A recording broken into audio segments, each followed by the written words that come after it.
오늘 말씀의 제목은 하나님의 신기한 기억력이라고 하는 제목으로 여러분과 같이 은혜를 나누고자 합니다.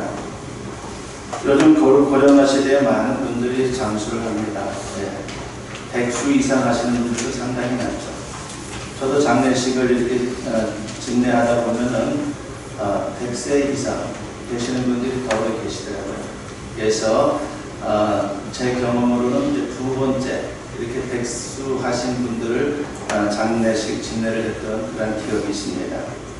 그런데 우리가 오래 사는 것은 대단히 참으로 소중하고 그리고 축복되었다라고 말하지만요, 문제가 있습니다. 질병이 있는 게 문제죠. 무엇보다도 그 질병 중에 가장 무서운 것이 치매가 아닐까 그렇게 생각해 봅니다. 뇌에 손상이 생기면서 기억력이 급격히 감퇴하면서 참으로 심한 경우에는 가족도 못 알아보고 그리고 그렇게 친한 친구도 못 알아보는 그러한 일들이 있습니다. 그런데 만약 하나님께서 나를 알아보지 못한다면요, 어떻게 되겠습니까? 하나님이 치매 걸린 거예요. 참 곤란하지 않겠습니까? 그러나 그럴 염려는 전혀 우리가 할 필요가 없습니다. 인간의 기억력은 강퇴하지만은 하나님의 기억력은 결코 강퇴하지를 않습니다. 우리 하나님은 전지전능하십니다. 기억력이 무한하십니다. 나를 기억하시고 나의 모든 것을 하나도 빠짐없이 세밀하게 기억하십니다. 다만 일부러 기억하지 않는 게 있을 뿐입니다. 그것조차도 우리에게는 은혜이며 그리고 사랑이다라고 말할 수가 있습니다. 그러면 하나님이 기억하는 것은 무엇입니까? 우리의 모든 것을 기억하지만 그 중에서도 특별하게 기억하는 게 있습니다. 첫 번째는 언약을 기억합니다. 즉 약속을 기억하는 것입니다. 인간은 약속을 해놓고도 기억하지 못하고 잊어버리는 경우가 종종 있습니다. 어떤 때는 기억하고서도 일부러 약속을 깨거나 혹은 무능해서 약속을 못 지키는 경우도 있습니다. 그러나 하나님은 약속을 기억하시고 반드시 지키는 분입니다. 성경에 보게 되면요, 하나님을 가리켜서 신실하신 하나님 혹은 믿으신 하나님이라고 소개를 합니다. 이게 무슨 표현입니까? 약속을 꼭 지키시는 분이다라고 하는 겁니다. 오늘 본문에 보면 하나님께서 당신의 백성들에게 약속하셨던 언약을 끝까지 지키는 모습이 소개되고 있습니다. 오늘 본문의 배경은 이스라엘 백성들이 애굽에서 종살이하던 시절입니다. 야곱의 때에 이스라엘이 애굽으로 이민을 가게 되었죠. 하나님의 섭리 가운데 요셉이 애굽에서 총리가 되었을 때에 가나안 땅에 흉년이 들었습니다. 요셉의 형제들이 양식을 구하기 위해서 애굽으로 내려갔다가 거기서 동생 요셉과 극적으로 상봉함으로 말미암아 이제 애굽으로의 이민이 이루어지게 된 겁니다. 초기에는 요셉 총리 덕분에 이스라엘은 특별 대우를 받았습니다. 그런데 세월이 흐르면서 정권이 바뀌면서 애굽 당국은 이스라엘을 견제하고 핍박하기 시작합니다. 그냥 지켜보니까는 너무나도 인구가 많이 불어나는 거예요. 그리고 막강해지는 겁니다. 이것은 그냥 놔둘 수 있는 그런 성격의 것이 아니다라고 그렇게 생각하는 겁니다. 그래서 핍박을 한 겁니다. 그래서 이스라엘 백성들에게 강제 노역을 시키게 되었고 그리고 그것도 모자라서 인구 억제를 위해서 산하 제한을 강요하다가 나중에는 어떤 일까지 벌입니까? 남자아이가 태어나면 무조건 죽이라고 하는 악법까지 만들었습니다. 그런 극한 상황에서 하나님의 섭리로 모세는 죽지 않고 애굽왕 바로 공주에게 발견이 되어서 그의 양자가 됩니다. 그 후에 모세는 애굽 궁궐에서 최고의 학문을 배우고 이제 애굽의 권력의 중심부로 들어가게 됩니다. 그런데 문제가 생겼습니다.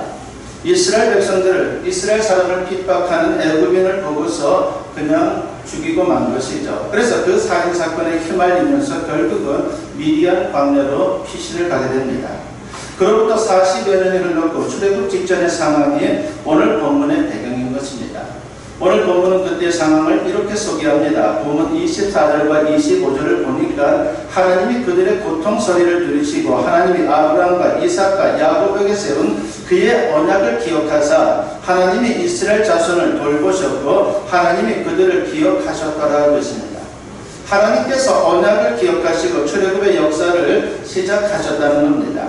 그 언약은 뭡니까? 아브라함 때에 세운 것이죠. 창세기 12장에서 하나님은 아브라함을 갈대아 우르에서 부르면서 장차 너의 후손들이 큰 민족을 이루게 될 것이고 그리고 가나안 땅을 너희들에게 주겠다라고 약속을 했습니다. 이 약속이 뒤로 가면서 좀 더 구체화되죠. 창세기 15장에 가면요, 아브라함의 자손들이 애굽에 갔다가 돌아올 것이다 라고 예언의 말씀이 나옵니다. 그것이 바로 창세기 15장 13절과 14절 말씀인데 내용은 이렇습니다. 여호와께서 아브라함에게 이르시되 너는 반드시 알라. 네 자손이 이방에서 계기되어 그들을 섬기겠고 그들은 400년 동안 네 자손을 괴롭히리니 그들이 섬기는 나라를 내가 징벌할지며 그 후에 네 자손이 큰 재물을 이끌고 나오리라고 했습니다. 하나님이 이렇게 약속하신 지 400년이 흐른 것입니다. 400년이 흐르는 동안에 이 약속을 알고 있는 사람들은 어떻겠습니까? 하나님이 약속했는데 거짓말쟁이구나, 지키지 않는구나 라고 그렇게 생각했을지도 모릅니다. 그런데 하나님은 그 언약을 잊지 않고 또렷이 기억하셨습니다. 그러니까 출애굽은 즉흥적으로 이루어진 사건이 아니라 언약의 성취, 약속의 성취라고 볼 수 있는 것이죠. 그렇습니다. 우리 하나님은 한번 약속하게 되면요 반드시 기억하고 지키는 분이십니다. 시편 89편 34절에 보면요 내 언약을 깨트리지 아니하고 내 입술에서 낸 것은 변하지 아니하리로다 라고 했습니다. 성경에는 이와 같이 언약을 기억하시는 하나님의 모습이 곳곳에 등장합니다. 사람은 약속을 해도 잊어버리기 일쑤입니다. 아마도 인간의 기억력 중에 자식에 대한 부모의 기억력은 제일 좋을 것입니다. 부모는 자식을 잊어버리지 않습니다. 그런데 특별한 경우에는 잊어버릴 수도 있습니다. 그러나 우리 하나님은 그 어떤 경우에도 잊어버리지 않습니다. 우리 한 사람 한 사람에 대해서 주님은 늘 기억하시고 우리를 지켜보신다라고 하는 겁니다. 이사야 49장 15절에 보면요 여인이 어찌 그 젖먹는 자식을 잊겠으며 자기 태에서 난 아들을 긍휼히 여기지 않겠느냐. 그들은 혹시 잊을지라도 나는 너를 잊지 아니할 것이라고 했습니다. 그러므로 어떤 상황에서도 하나님이 나를 기억하시고 보살펴 주신다는 것을 우리는 분명히 믿어야 합니다. 사람들은 날 잊어도 하나님은요 영원토록 나를 기억하십니다. 많은 분들이 즐겨 부르는 복음성 가운데 이런 노래가 있죠. 오늘 우리가 부르는 그 복음성이 바로 그겁니다. 하나님 한 번도 나를 실망시킨 적 없으시고 언제나 공평과 은혜로 나를 지키셨네. 오 신실하신 주, 오 신실하신 주, 내 너를 떠나지도 않으리라. 내 너를 버리지도 않으리라. 약속하셨던 주님, 그 약속을 지키사 이후로도 영원토록 나를 지키시리라 확신하네 라고 하는 이 가사입니다. 바로 이 가사처럼 하나님의 언약을 기억하시고 지키시는 그 하나님을 의지하여 삶의 자리에서 넉넉히 승리할 수 있는 우리 모두가 되었으면 합니다. 두 번째로 우리 하나님은요 어떤 걸 기억하시냐면 우리의 기도를 기억합니다. 그래서 얼마나 우리가 기도할 때 힘이 나는지 모릅니다.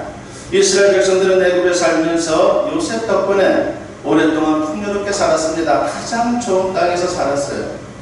한평 세월이 흐르면서 어떤 일이 벌어집니까? 이스라엘 백성들은 하나님의 약속을 잊어버렸을 뿐만이 아니라 서서히 애굽 문명에 빠져들어갑니다.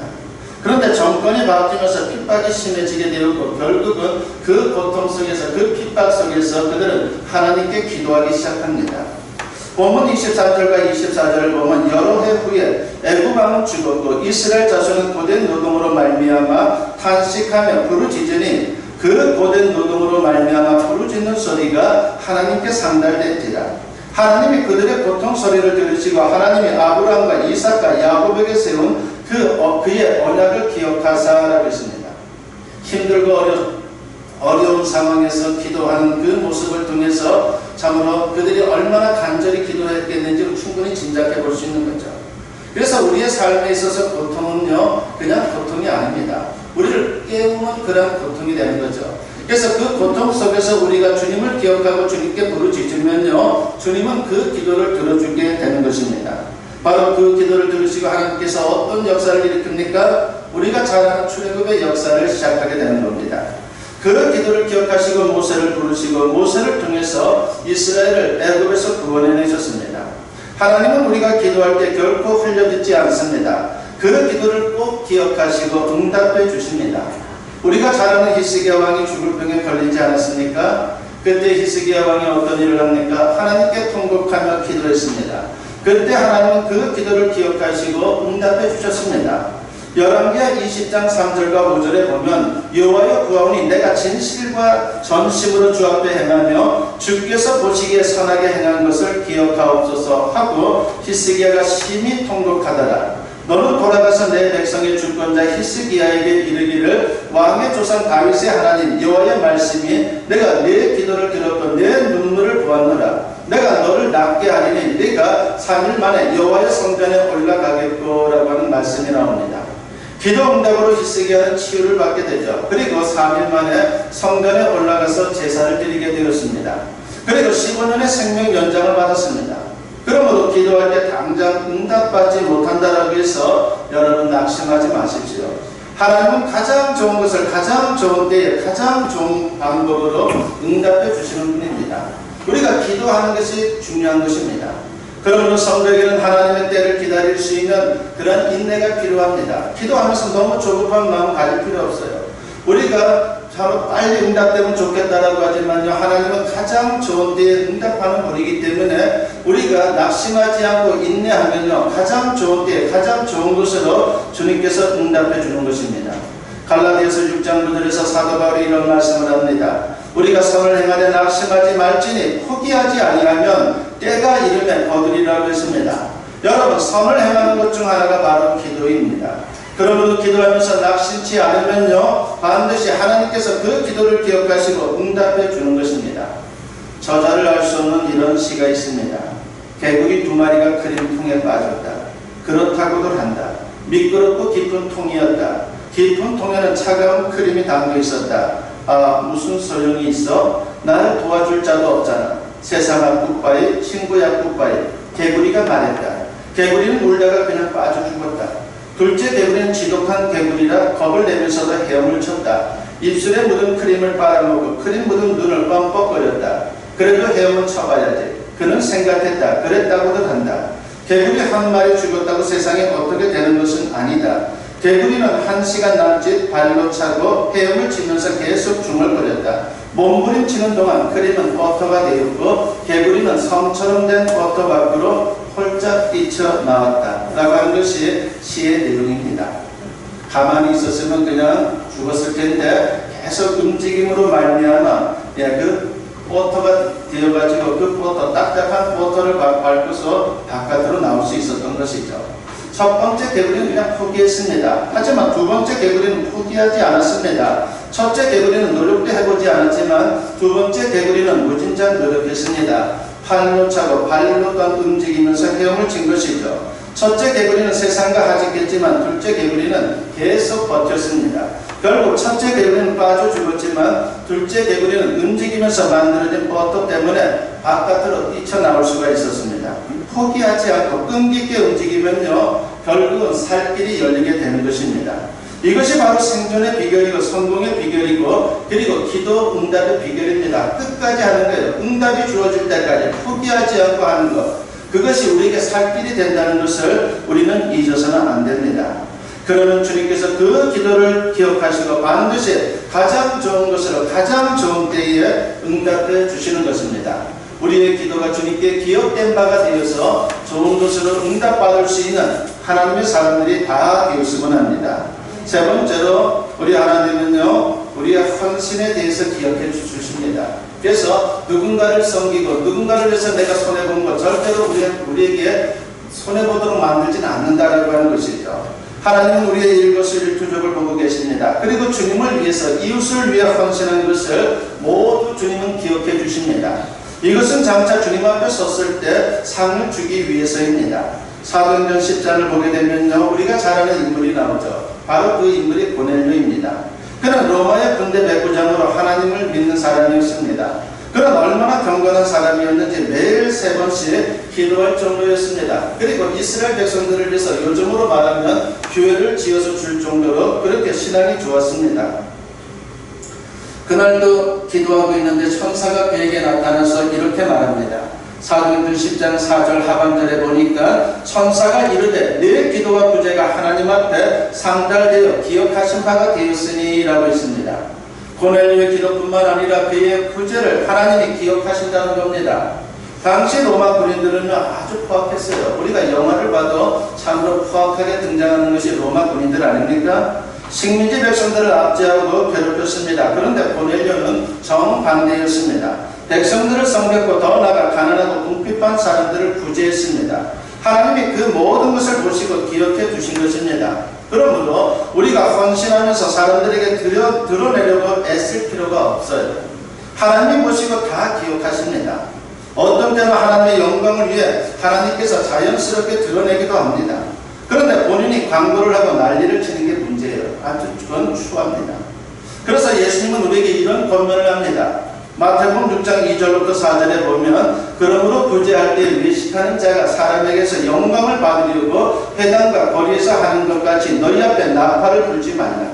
진실로 너희에게 이르노니 그들은 자기 상을 이미 받았느니라. 너는 구제할 때에 오른손이 하는 것을 왼손이 모르게 하여 내 구제함을 은밀하게 하라. 은밀한 중에 보시는 너희 아버지께서 갚으시리라 그랬습니다. 세상을 사는 동안 오직 하나님 앞에 최선을 다하고 헌신하면요, 하나님이 그 모든 것을 다 기억하십니다. 그리고 장차 천국에 들어가면 그의 합당한 칭찬과 상을 우리에게 허락하시는 겁니다. 혹 다른 사람들이 알아주지 않아도 하나님이 아는 것으로 만족할 수 있는 게 올바른 신앙입니다. 바로 그 올바른 신앙을 통해서 주님은 가장 좋은 것으로 우리에게 응답하게 되는 것이죠.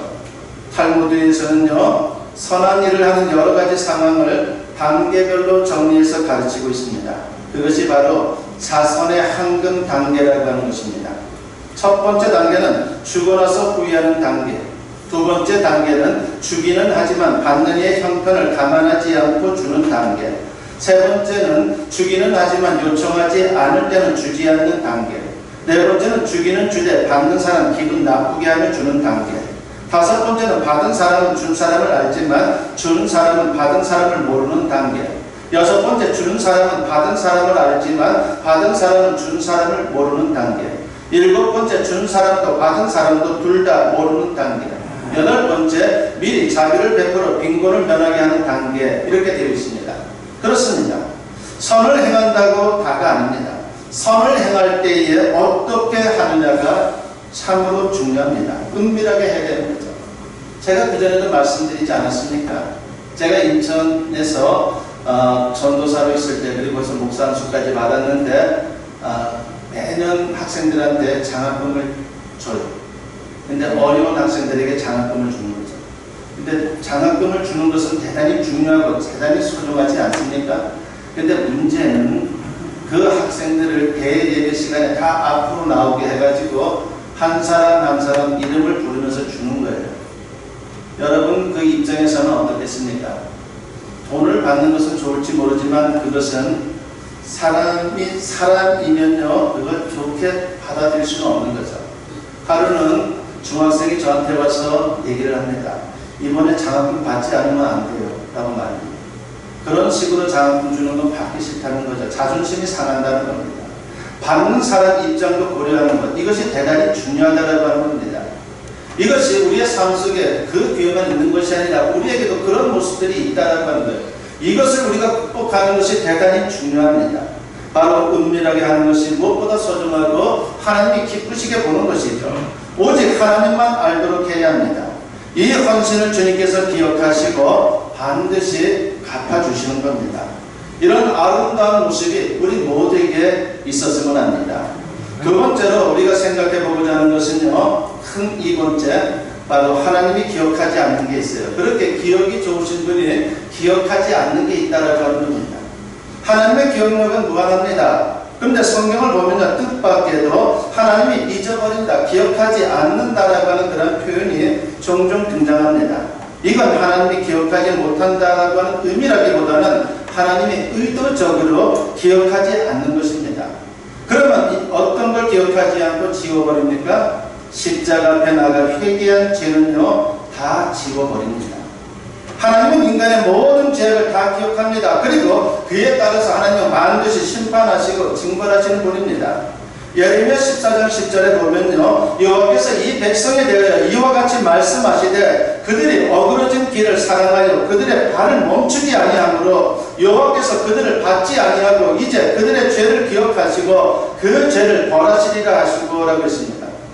죄는 회개하고 사함을 받기 전까지는요, 결코 사라지지 않아요. 세상에서는 죄를 지어도 들키지 않으면 멀쩡히 살아갑니다. 공소시효가 지나면 그냥 지나갑니다. 그러나 하나님 앞에서는 전혀 다릅니다. 하나님이 모든 죄악을 낱낱이 기억하시고 반드시 징벌합니다. 우리 하나님은 어떤 하나님이십니까? 공의의 하나님이십니다. 하나님 앞에서는 공소시효가 없습니다. 회개하지 않는 한 하나님이 영원히 기억하시고 심판합니다. 그러나 회개할 때 용서하시고 그 모든 죄를 다 지워주십니다. 다윗의 참회시라고 하는 시편 51편에 보면요, 이런 기도가 나오죠.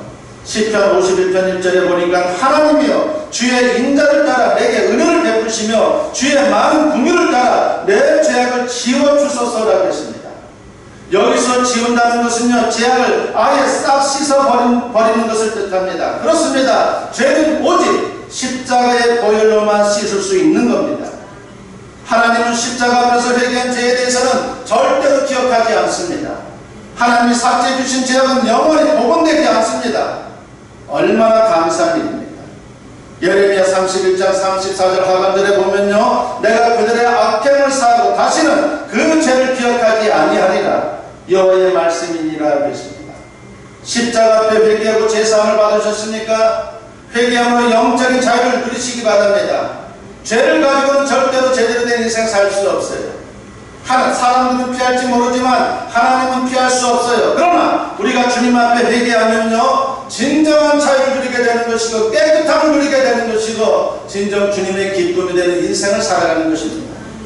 요한일서 1장 7절과 9절에 보면요, 그 아들 예수의 피가 우리를 모든 죄에서 깨끗하게 하실 것이요 만일 우리가 우리 죄를 자백하면 그는 미쁘시고 의로우사 우리 죄를 사하시며 우리를 모든 불의에서 깨끗하게 하실 것이요 라고 했습니다. 기억력이 무한하신 하나님이 우리 죄악을 기억하지 않는다는 것은 아무리 생각해도 그건 놀라운 은혜입니다. 그래서 십자가 은혜가 귀한 것입니다. 우리 하나님의 기억력은 무한합니다. 하나님은 저와 여러분 한 사람 한 사람을 다 아시고 다 기억해 주십니다. 성경을 통해 약속하신 것을 다 이루어 주십니다. 그래서 우리가 하나님 말씀대로 살아가면요, 그 약속의 말씀이 그대로 우리의 삶 속에 나타나게 되는 거예요. 신실하신 하나님이기 때문에 그 약속을 지키는 것입니다. 또 기도한 것을 들으시고 기억해 주셨다가 때가 되면요 반드시 응답해 주십니다. 그리고 비록 작은 헌신이라도 기억해 주셨다가 상을 베푸십니다. 그런데 우리의 죄악에 대해서는 회개하기만 하면 십자가의 보혈로 씻어주시고 기억하지 않는다라고 주님은 말씀하십니다.